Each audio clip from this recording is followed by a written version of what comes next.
nung pag nung pag-live ko nung pag-live ko, nagdadasal pala sila 'no. So, andito na po tayo sa SMNI at, meron po tayong ganap 'no. Pag-uusapan natin maya-maya konti lang yung sinabi nitong napaka-paborito ninyong congressman, ay congresswoman pala, party list, congresswoman party list na masamang hindi magandang halimbawa daw si VP Sara dahil sinuportahan niya yung si Pastor Kibuloy. So,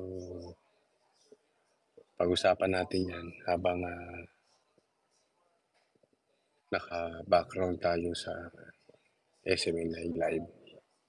Nandito po tayo ngayon sa SMNI. Alam niyo po, ito po si Franz Castro ay meron na namang pasabog. Talagang napaka-insecure nitong babaeng ito sa mga Duterte. Ikaw ba, tatanong lang naman, Congresswoman, Franz Castro, hindi ka na ba talaga matahimik pagka ang Duterte? Parang praning na praning ka sa mga Duterte, Franz Castro.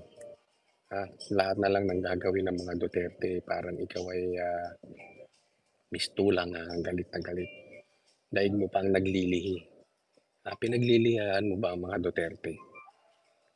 Siguro dahil mga gwapo at magaganda ang Duterte, kaya itong si Franz Castro na parang pinabili lang ng suka sa kanto, tapos tinawag na maging congressman, ay congresswoman. Ay, lahat na lang.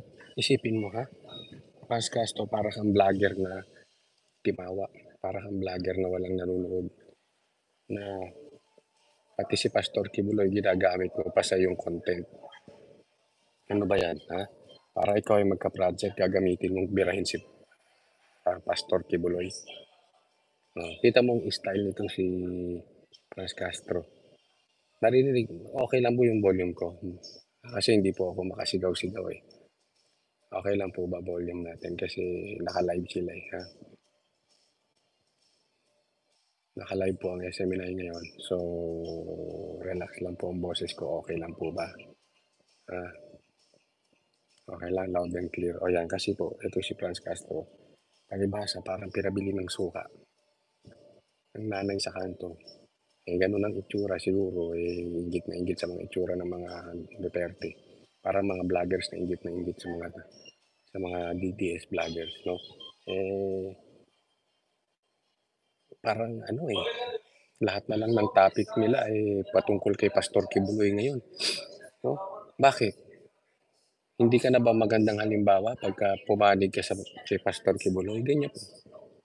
Ganyan po nilalabas nila Hindi ka raw magandang halimbawa pag pumanig ka kay Pastor Kibuloy. Tagagawa ka ng batas. Franz Castro, hindi mo alam that an accused is considered innocent until proven guilty. Hindi mo alam yun. Tatanungin kita. Castro, sumagot ka. Hindi mo ba alam na an accused is considered innocent until proven guilty? Anong masama ngayon kung pumanig din si Sara doon? Anong gusto mo gawing pumanig si Sara? Saan? Sa mga smuggler? Sa mga drug lords? Doon mo gustong pumanig si Sara? Sa adik? Anong masama kung pumanig siya kay Pastor Kibuloy? Yan po kasi ang pinapalabas kaya nga itong mga politiko natin para mga astang mga vloggers, ensimada vloggers. Pag pumanig ka kay Pastor Kibuloy, masama kang tao. Pag sila mabuti, ano mas maganda? Adik o smuggling? Ano pa? Sino gusto niyong panigan? Pag pumanig si Sara sa smugglers, okay sa inyo? Pag pumanig si Sara sa mga NPA, okay sa inyo? Ganun ba gusto niyo? Ako nagtatanong lang para maliwanag. Dapat ba papanig tayo sa mga rebelde? Dapat ba papanig tayo sa mga recruiter ng NPA? Hindi, tanong lang yun. Nagtatanong lang tayo. Dapat panigan natin tong mga komunista. Naku, ewan ko sa inyo. Ah, hmm. Sabi ni Coach Oli si Castro nga may kaso din yan na manguha ng bata. Totoo, 'di ba meron siya bakit hanggang ngayon hindi pa yan nakukulong? Correct. Akala mo kalilinis eh. Hindi sana, pakialaman nila yung trabaho nila. Huwag nilang pakialaman yung Vice President. Pinakakialaman nila yung Vice President eh. Eh sila nga eh, ano, may napasa ka na bang batas? Nagtatanong lang ako sa Franz Castro. May naipasa ka na bang batas? Tanong lang po yan ah.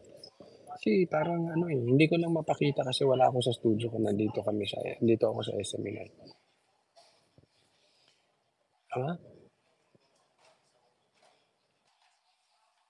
bakit ganun? Ba- ah, ginagawa niyo tong, kaya alam niyo tol, kaya ayaw tuloy pumanig ayaw magpaimbestiga ni Pastor dyan sa inyong mga loko-loko kayo. Kasi hindi pa nga, hindi pa man din, hinusgahan nyo na si Pastor Kibuloy. Oh, anong investigasyon ang gagawin nyo kung hinusgahan nyo na yung tao? Moro-moro yan. Tapos sasabihin ninyo, bakit wag na lang harapin yung batas? Tanga ba kayo?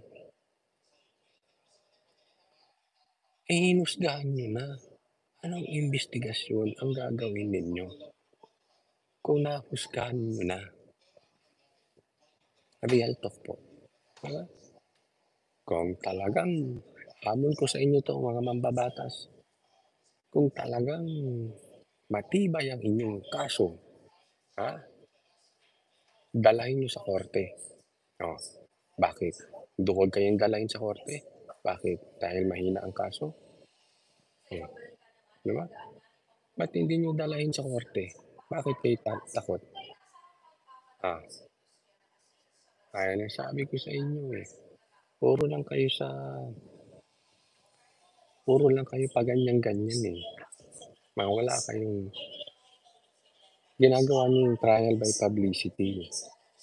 O, hindi ngayon. May pa-press con pa si Castro para lang sirain si Sara. Dapat kayo, hindi kayo pumapanig. Di ba? Tama ba yun? Gusto niyo maging investigador.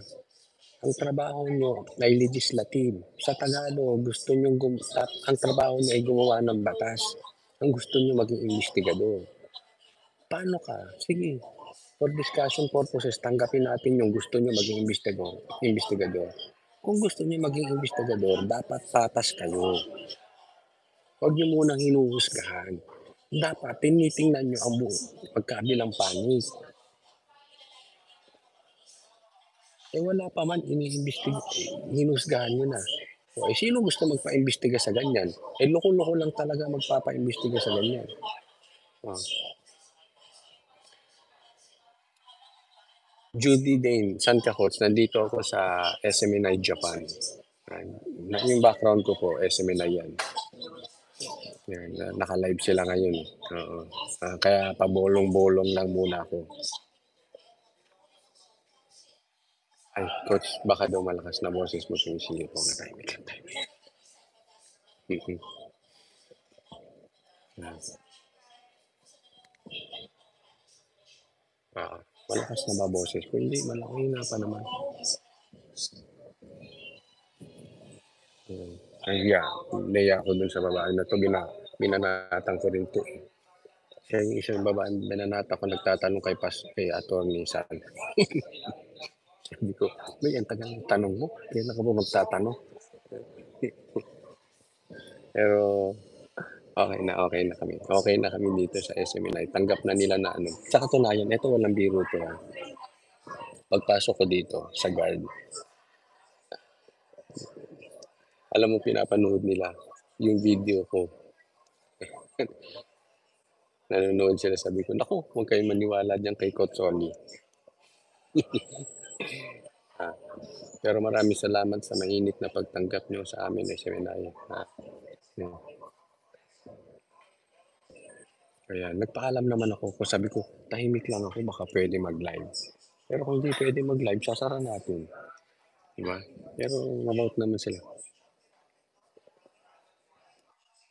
Coach Oli, ikaw bang kapalit ni Mike Abby Bobo? Hindi po, hindi po. Hindi naman na hindi naman namin pinalitan si Mike Abby, matagal na po 'yun kay Mike Abby. Nagkataon lang na napasama tayo dito sa SMNI.